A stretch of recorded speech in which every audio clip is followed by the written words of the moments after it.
रामचरितमानस के माध्यम से अपने जीवन को कुछ समझाने का प्रयास कर रहे हैं। रामचरितमानस क्या है? भगवान श्री राम का दिव्य चरित्र जो हमें साक्षात मानव जीवन का दर्शन कराता है कि मानवता किसे कहते हैं, मनुष्य किसे कहते हैं। यूं तो हमारा आप लोग सभी मनुष्य हैं, देखने में सभी मनुष्य जैसे लगते हैं, लेकिन वस्तुतः मनुष्य नहीं है। क्यों नहीं है? जब तक इस मानव आकृति में, इस मनुष्य आकृति में मानवता नहीं आएगी, मानवीय तत्व नहीं होगा, इंसानियत नहीं होगी, आदमियत नहीं होगी, तब तक हम मनुष्य कहलाने के अधिकारी नहीं है। आप लोग कहेंगे कैसे मनुष्य बना जाए?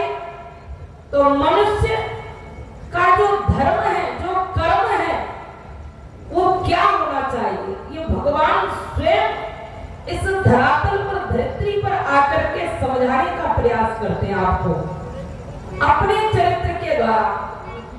बताइए भगवान की कौन सी मजबूरी थी कि उन्हें मनुष्य बनकर के अवतार लेना पड़ा? क्या इस धरती पर मनुष्यों की कमी थी? आदमियों की कमी थी क्या? आदमी तो बहुत थे, लेकिन आकृति मात्र के आदमी थे, आदिमत नाम की चीज नहीं थी। इसलिए भगवान को स्वयं मनुष्य बनकर के धरती पर आना पड़ा।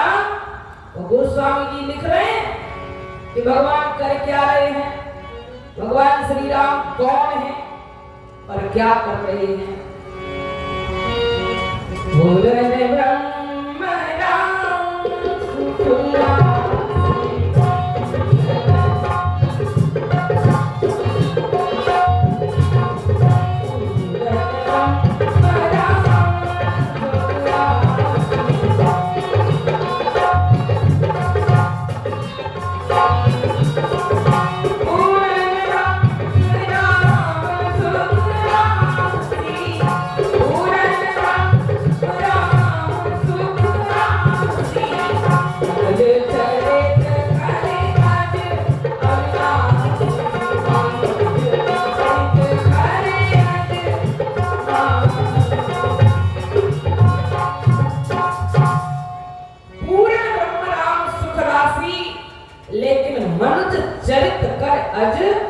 अविनाशी।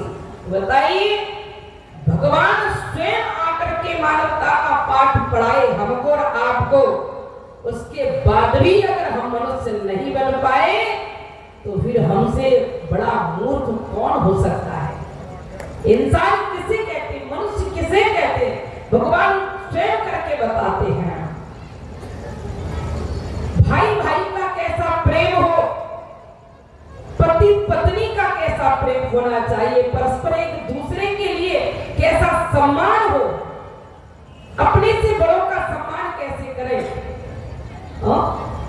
अपने से छोटों के लिए कैसा त्याग होना चाहिए, कैसा बलिदान होना चाहिए, ये सब भगवान करके बताते हैं। नहीं तो बताइए अगर आप मनुष्य हैं वास्तविक, तो जितनी सेवा भगवान श्री राम अपने माता पिता की करते थे उतनी सेवा कोई करता है?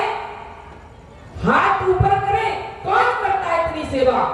और अपने माता पिता की आज्ञा का इतना पालन जितना राम करते थे, ढूंढने से भी नहीं मिलेगा। कोई बिरला सूर होगा जो आज के युग में इतनी सेवा और इतना प्रेम, इतनी निष्ठा, इतनी श्रद्धा अपने माता पिता के प्रति होगी जितनी राम की थी। अपने भाइयों के लिए भगवान श्री राम अयोध्या जैसे राज्य का एक क्षण में तिनके के समान त्याग कर देते हैं। और आज के भाई अगर एक फुट जमीन भी छोटे भाई की बड़े भाई पे या बड़े की छोटे पे चली जाए ना, तो बरसों मुकदमा चलता रहता है कचहरी में, कोर्ट में। बताइए हम इंसान हैं, हम मनुष्य कहलाने के अधिकारी हैं। भगवान श्री राम अछूत अधम लोगों को अपने स्नेह से हृदय से लगाते हैं, लेकिन हम अपने घर में काम करने वाले छोटे छोटे कर्मचारियों से अपनी जुबान से मीठी भाषा भी नहीं बोलते, उनसे किस प्रकार से झुंझला करके चिल्ला करके बोलते हैं। लेकिन भगवान श्री राम का चरित्र हमको मनुष्य बनाता है। रामचरितमानस से बंधुओं हम कुछ सीखें। ये रामचरितमानस भगवान का चरित्र ये मनोरंजन का विषय नहीं है, अपने जीवन को बदल देने वाला है, सिद्धांत का विषय है, संस्कारों का विषय है, धर्म का विषय है कि हमें धर्मपरायण बनना चाहिए, कर्तव्यपरायण बनना चाहिए। प्रेम का विषय है बंधुओं, ये मानवता का पाठ पढ़ाता है। ऐसा भगवान श्री राम का चरित्र है। संत लोग कहते हैं जो लोग रामचरितमानस का पाठ करते हैं, निरंतर भगवान के चरित्रों को सुनते हैं, तो संत लोग बताते हैं भैया, बोले बनमानस घूमू बनमानस जात, ओ मानस ही नित मानस धात।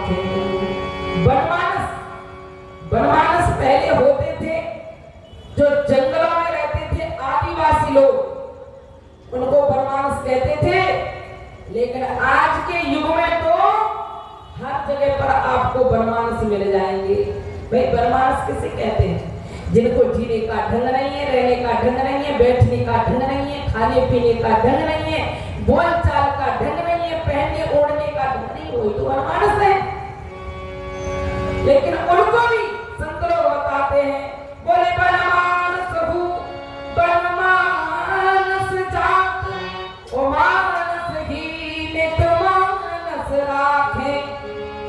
अगर वो बनमानस रामचरितमानस की शरण में आ जाएंगे तो वो भी मनुष्य बन जाएंगे, और जब वो मनुष्य बन जाएंगे तो वो अपने घरों में रामायण की प्रतिष्ठा करेंगे।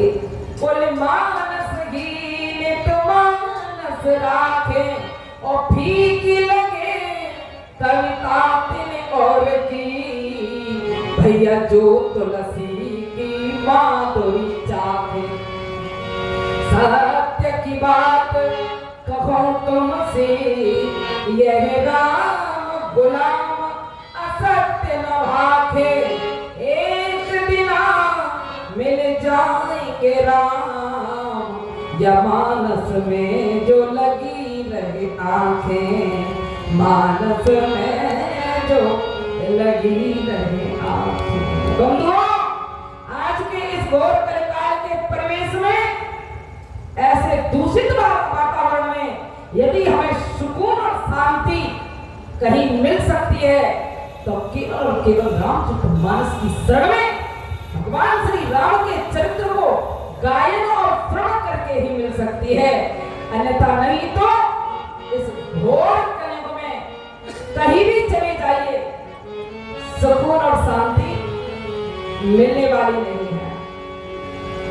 हमारा सुकून ढूंढते हैं, शांति ढूंढते हैं कि कहीं हमें शांति मिले, बड़ी बड़ी व्यवस्थाएं करते हैं अपने जीवन को सुख और शांति प्रदान करने के लिए, लेकिन शांति नहीं मिलती है।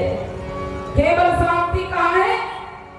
बोले रामायण सुर तरु की छाया,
विश्राम की अनुभूति हो जाती है, आराम की अनुभूति हो जाती है। एक संत ने बड़ी छोटी सी बात कही, लेकिन वही बात बहुत बड़ी है। कैसे? बोले आराम की तलब है तो एक काम कर। आराम की तलब है, यानी अगर आप चाहते हो कि हमें आराम मिले तो आराम की तलब है तो एक काम कर। बोले क्या? बोले आ राम की शरण में और राम राम कर, और कुछ मत कर। प्रभु श्री राम की शरण में आकर के राम राम का स्मरण करें। भगवान श्री राम के दिव्य चरित्रों को बंधु हम भाव से सुने और अपने हृदय पटल पर चरित्रार्थ करें, जीवन में आत्मसात करें, तो निश्चित ही हमारा जीवन सुख और शांति सुकून से कट सकता है। नहीं तो जी तो सभी रहे हैं, लेकिन किसी से पूछो और भाई कैसे हो, ठीक है महाराज कट रही है। ये काटने के लिए थोड़ी है। भगवान ने बड़ी मुश्किल से 84 लाख योनियों के बाद एक बार मनुष्य बनाया, और इस मनुष्य योनि को हम काट रहे हैं, मानो बोझा ढो रहे हैं। अरे भगवान का भजन करो और दिव्य सूत्रों को जीवन में उतारने का प्रयास करो और चकाचक जीवन जियो, आनंद से, पूर्ण कुशलता से, मस्ती के साथ में।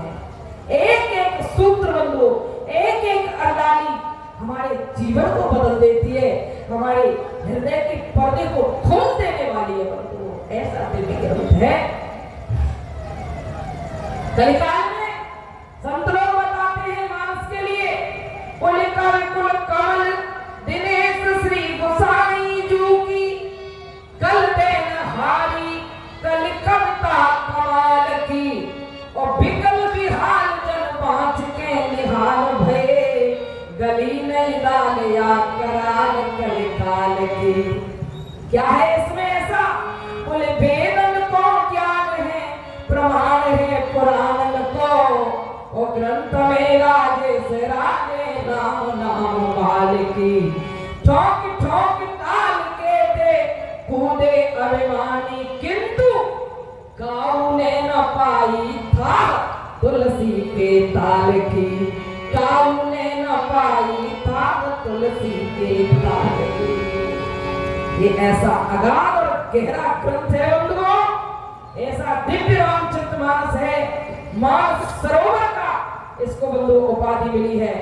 और सरोवर इतना अगाध होता है, इसमें कहां कितनी कौन सी मणि कहां छुपी हुई है, इसे तो कोई गोताखोर ही जान सकता है, या फिर दिव्य महापुरुष संत महात्मा जान सकते हैं बंधुओं।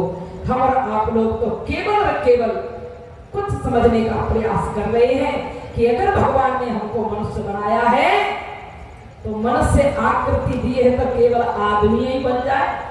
हाँ, आदमी भी बनना बहुत टेढ़ी खीर है, आदमी भी नहीं बन पा रहे ठीक से हम। तो आए ऐसी रामचरितमानस की शरण में बैठकर हम अपने जीवन को बड़ा धन्य बना रहे हैं। अभी भी आप लोग बड़ी सुंदर सुंदर चर्चाएं सुन रहे थे, तो आइए थोड़ी सी चर्चा करेंगे श्री लक्ष्मण जी महाराज की। हनुमान जी का चरित्र आपने श्रवण किया, श्री भरतलाल जी की भी चर्चा हुई, थोड़ी सी चर्चा लक्ष्मण जी की करें। लक्ष्मण जी कौन है? भगवान श्री राम जी के अनन्य चरणों के स्नेही। बोले बारे तेज हित पत जान,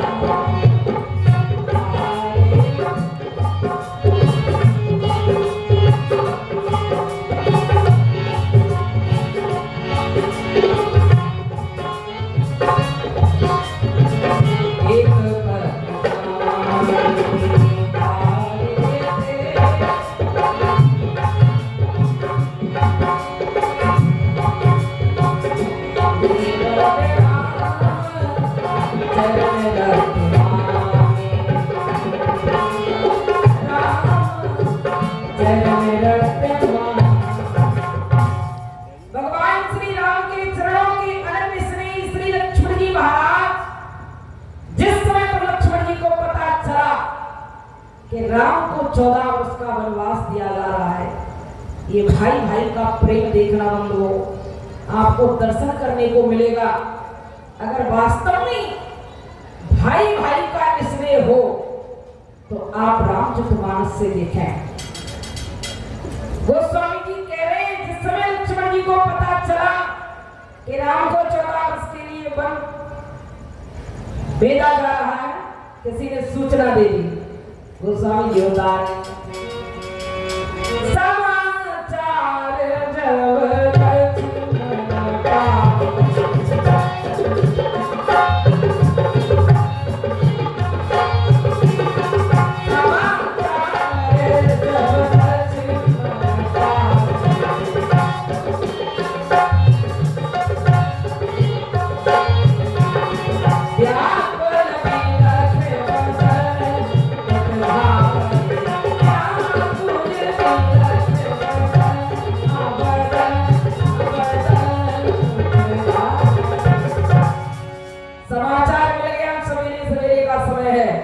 लक्ष्मण जी महाराज तो खेल रहे थे मित्रमंडल में, किसी ने बता दिया लक्ष्मण तुम इधर खेल रहे हो, अंदर जाके देखो अयोध्या में क्या हो रहा। बोले क्या हुआ?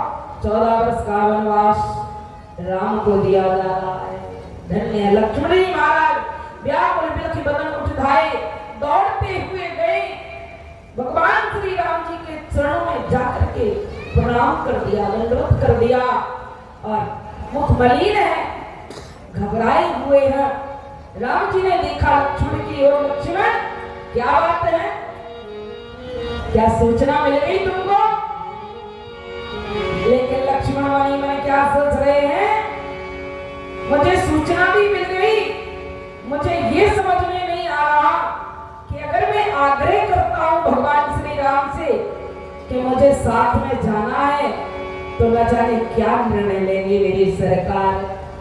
मोकों का कहव रघुनाथ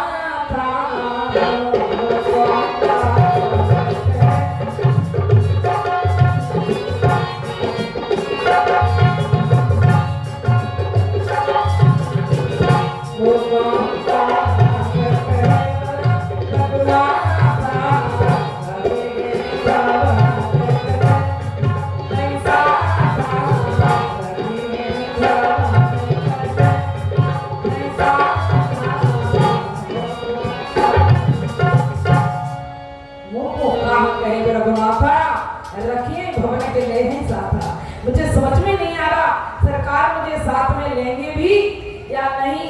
कहीं ऐसा तो नहीं कि मुझे महल में छोड़ जाए और ये लक्ष्मण अपने भाई के चरणों से एक क्षण के लिए भी दूर रहना नहीं चाहता। ये है लक्ष्मण जी महाराज। राम जी ने पूछा क्या बात है? प्रभु साथ चलना चाहते हैं। लेकिन राम जी ने कहा नहीं, तुम साथ नहीं जा सकते। क्यों नहीं जा सकते सरकार? बोले इसलिए नहीं जा सकते लक्ष्मण, तुमको पता नहीं है इस समय पर भरत और शत्रुघ्न जी उपस्थित नहीं है और मुझे 14 वर्ष के लिए बन जाना पड़ रहा है। इसलिए इस दुख से, अपार वेदना से हमारे पिताजी दुखी हैं और ऐसी स्थिति में तुम मेरे साथ जाओगे तो ये अयोध्या अनाथ हो जाएगी। राम जी ने कह दिया मैं बन जाऊं तो मैंने साथा तो होई सबई वेद अवध नाथा। ये अयोध्या अनाथ हो जाएगी, इसलिए मैं नहीं चाहता कि तुम मेरे साथ चलो। तो क्या करना है? बोले यही रहो, अयोध्या की देखभाल करो और गुरुजी, माताजी, पिताजी की सेवा करो। कह दिया भगवान श्री राम जी महाराज ने कि गुरुजी, माताजी, पिताजी की सेवा करो। लेकिन लक्ष्मण जी कहने लगे मन की मन के मुझे तो कुछ भी हो जाए भगवान के साथ ही जाना है। लक्ष्मण जी का एक ही लक्ष्य है, श्री राम जी के चरणों की सेवा में जाऊंगा, चाहे जो हो जाए। ये निकेल प्रकरण साम दाम दंड भेद कुछ भी हो जाए। मन ही मन विचार कर रहे कि मैं इनकी बात का क्या उत्तर दूं। लक्ष्मण जी कहने लगे सुनो प्रभु, मैं इस अयोध्या के राजभार को नहीं संभाल सकता। क्यों? क्योंकि मैं बहुत छोटा हूं, अभी मैं सक्षम नहीं हूं अयोध्या के राजभार को संभालने के लिए।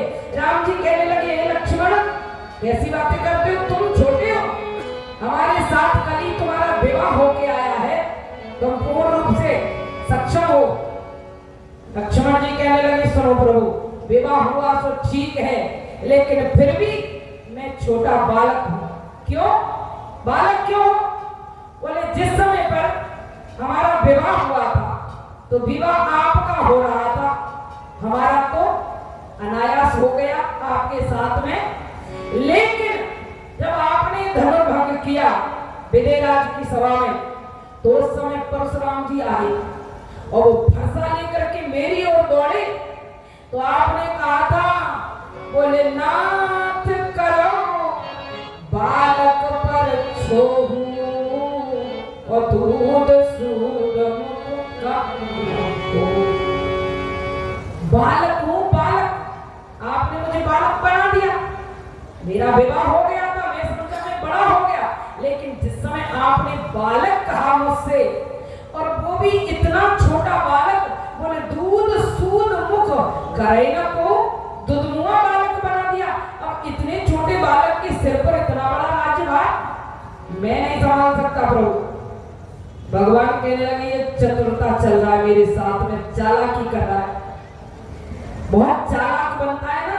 तो राम जी ने भी कहा कि सुनो लक्ष्मण, हमने अगर तुमको बालक बनाया तो तुम भी उसी सभा में कुछ कह रहे थे। क्या कह रहा था मैं? बोले तुमने भी ये कहा था, बोले जो तुम्हार अनुशासन पावो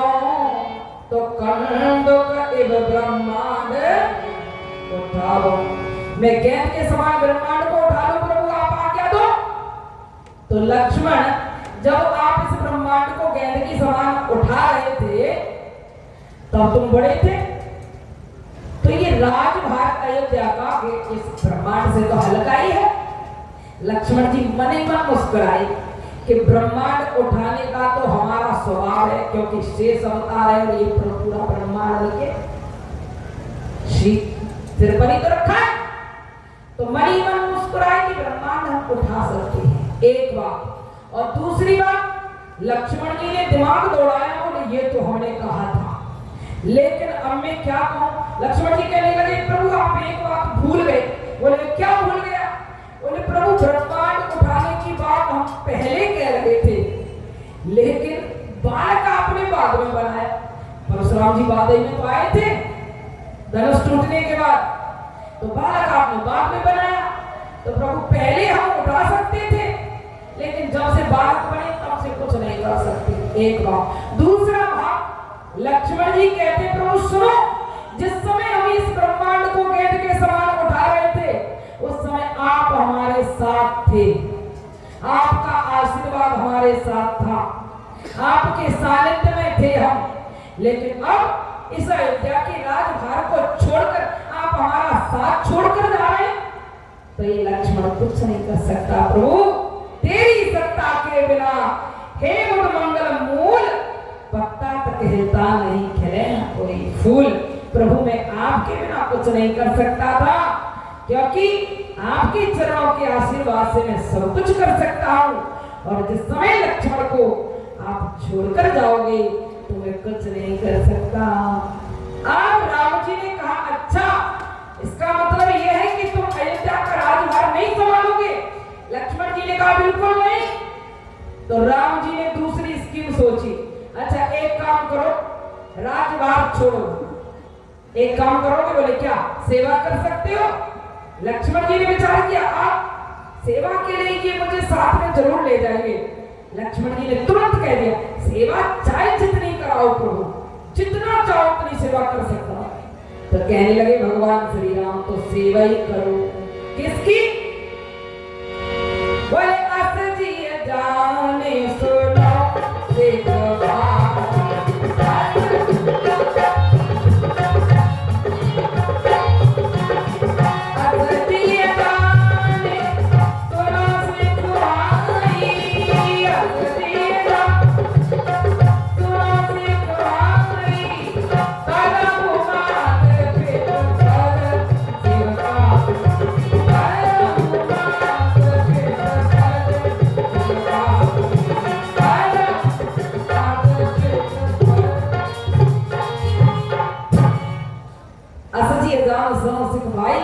करो मात पितृ पद सेव, माता पिता के चरणों की सेवा करो। चलो ठीक है। अब लक्ष्मण जी ने कहा आप मरे। अब क्या उत्तर दें, हमने बोल भी दिया सेवा कर सकते हैं, लेकिन लक्ष्मण जी बड़े चतुर हैं। लक्ष्मण जी ने कहा प्रभु ये माता पिता गुरु कौन होते मैं नहीं जानता इनको। राम जी कहने लगे अच्छा जानते ही नहीं माता पिता गुरु कौन होते। बोले ना, अरे ऐसा नहीं हो सकता कि गुरुजी माताजी पिताजी को तुम नहीं जानते। बोले बिल्कुल नहीं जानता प्रभु, मैं सही कह रहा। गुरु भी तुम मात न जानो कहो, मैं किसी को नहीं जानता। अरे भले आदमी किसी को तो जानते हो गए। लक्ष्मण जी कहने लगे एक को जान। किसको। बोले मोरे सब एक तुम स्वामी, और दीन बंदो और प्रभु आपके अलावा मैं किसी को नहीं जानता। जब से मैंने अपना होश संभाला है प्रभु आपके चरणों को देखा है, आपके चरणों से मेरी प्रीति है। आपका मुखमंडल देख करके मेरे दिन की शुरुआत होती है, मुझे सुकून मिलता है प्रभु, और मैं किसी को नहीं जानता। अच्छा राम जी ने कहा ठीक है कोई बात नहीं, गुरु पितु माता जी को किसी को नहीं जानते, कोई बात नहीं हमें जानते। बोले हाँ तो एक काम करो। बोले क्या। जल्दी से तैयारियां करो और माता जी से आज्ञा लेके आओ।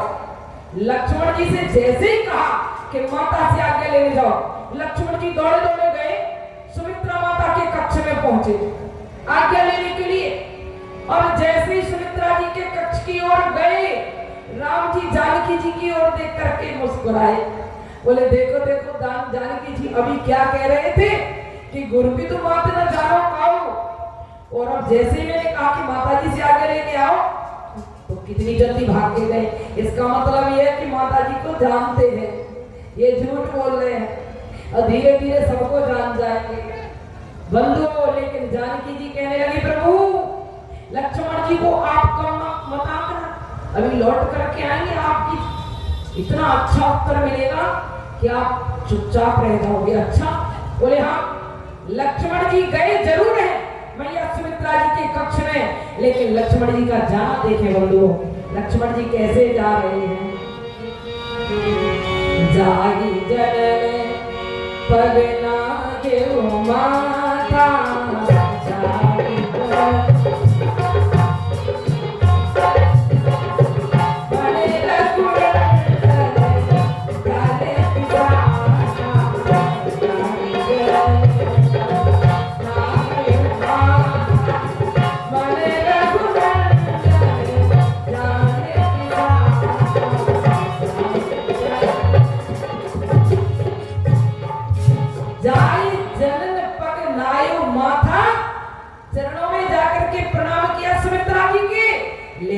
मन रघुनंदन जानकी साता। तो भगवान को शरीर नहीं मन चाहिए, मन का भजन होता है। भगवान मन की श्रद्धा से रिझते हैं, मन के प्रेम से रिझते हैं। और लक्ष्मण जी का अनन्य स्नेह मन का प्रीति जो पवित्र प्रेम है भगवान श्री राम के चरणों में, सीताराम जी के में। चलिए जाकर के प्रणाम किया है और सुमित्रा जी से आज्ञा लेकर के 2 मिनट की बात लेकर वाणी को विश्राम पुष्प आ गया है श्री महाराज जी की ओर से। तो जैसे सुमित्रा जी से आज्ञा ली, माँ मैं भैया राम के साथ बन जाना चाहता हूँ।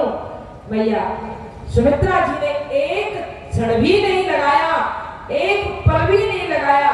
माता सुमित्रा ने जो बंधुओं लक्ष्मण जी को शिक्षा जो दी है, जो संस्कार दिए, उनको आप लोग बड़े भाव से सुने। मैया सुमित्रा कह रही है कि ए लक्ष्मण, अगर तुम राम और सीता की सेवा में जाना चाहते हो तो 2-5 बात मेरी ध्यान रखना। क्या?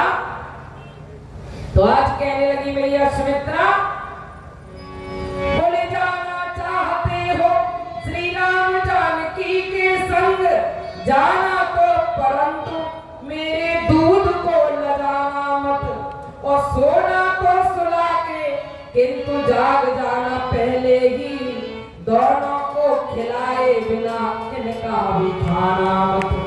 और माता पिता जानना सदैव श्री राघव को, भूल के भी पुत्र पुत्र मेरे कहलाना मत। और अंत में जो बात कही मैया सुमित्रा ने, वो कहने लगी कि हे लक्ष्मण, बोले भूल के भी पुत्र पुत्र मेरे कहलाना मत, और दे देना भले ही प्राण, लेकिन मेरे लाल पीठ राम को दिखा के ये मुख मुझको दिखाना मत। पीठ राम को दिखा के मुख मुझको दिखाना मत। हे लक्ष्मण जाओ, अति शीघ्रता से अवश्य जाओ, और राग रोष ईर्षा मद मोहु, जन सपने इनके वश हो।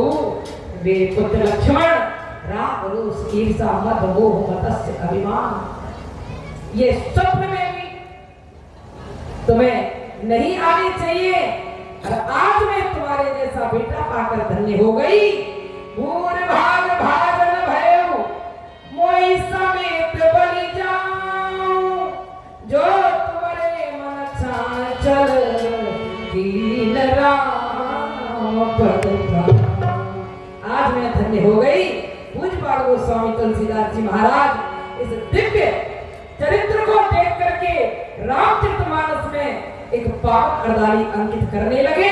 गोस्वामी जी की लेखनी चली, पुत्रवती युवती जगतो,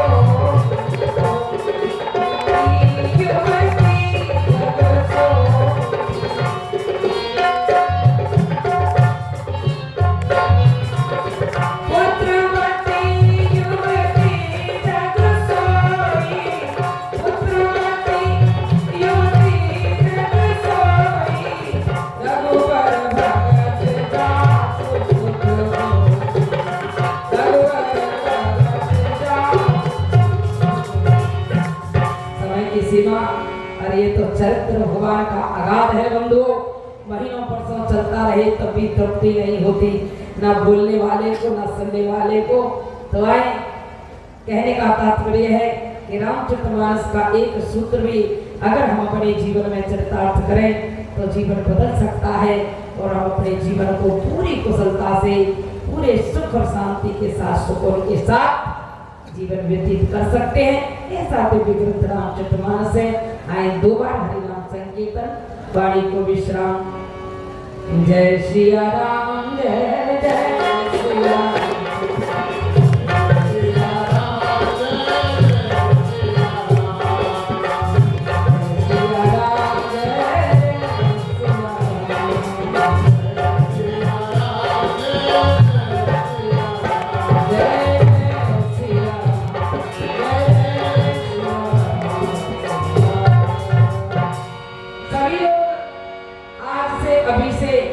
छोटा सा एक संकल्प ले कि अपने छोटे छोटे बालकों को, जो 5 साल के बाद जो बच्चे थोड़े थोड़े बड़े होते हैं, उनको जरूर रामचरितमानस का पाठ करवाना सिखाएं। उनका तो बंधुओं जीवन, उनका भविष्य उज्जवल होगा। लेकिन नोट करना, आपका भी बुढ़ापा संभल जाएगा। और अगर बालकों को रामचरितमानस से नहीं जोड़ा तो वो बर्बाद और आपका बुढ़ापा चौपट। इसलिए रामचरितमानस की शरण में आए। बोलो सियावर रामचंद्र भगवान की, बोलो सियावर रामचंद्र की। बंधु, अभी ग्वालियर से बताए हुए योगेश्वरी जी के द्वारा आप लक्ष्मण जी का पावन सेवा कर रहे थे। लक्ष्मण जी कह रहे हैं कि हम तो भगवान आपके अलावा किसी को जानते, गुरु कुछ मात न जानो काहू। मैं तो जो कुछ जानता हूँ उसको आपको जानता हूँ। तमेव माता के पिता तमेव बंधुश्च सखा तमेव। जो कुछ हो आपको बड़ा सुंदर चरित्र आपने श्रवण किया।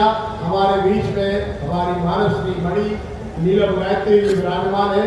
मैं उनको सादर मंच पर आमंत्रित करता हूँ, वो पधारे हमारे भक्तों को रोग कथा से लाभान्वित करें। आदरणीय श्री नीलम गायत्री जी मानस मणि, उनके द्वारा भगवान की पावन कथा को श्रवण कर अपने जीवन को धन्य बनाए।